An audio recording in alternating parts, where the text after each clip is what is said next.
Those developments around what happens, especially even with those SAMWU workers regarding the strike, 90 of them, we understand, having been dismissed so far.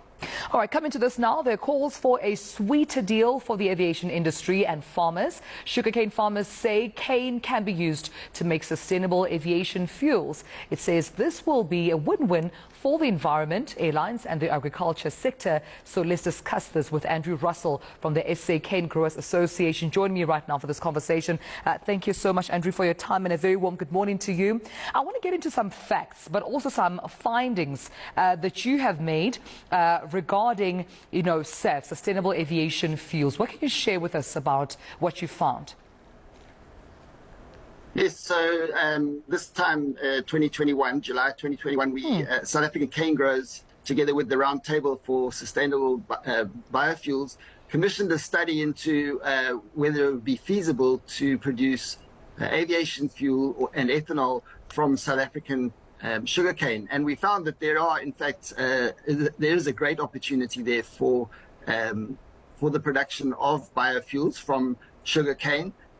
We need a couple of things to be in place. And in the meantime, we've commissioned a further study. The South African Sugar Association, in association with the IDC, the Industrial Development Corporation, have commissioned a further study to really drill down into the feasibility of producing biofuels from sugarcane in the South African context. And the opportunities do exist. We're expecting findings from that study to be released later this year.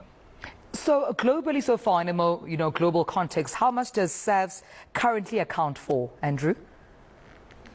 Yes, currently they're only a very small percentage, 1% of all aviation fuels, but there are targets to double that by 2025, and the opportunities are enormous. We've looked at our own sugarcane environment in South Africa, and we have calculated that if we divert 50% of all of the 19 million tons of sugarcane into biofuels instead of into producing sugar and molasses, we could produce approximately 700 million litres of ethanol, which would be then further converted to produce 433 million litres of sustainable aviation fuel.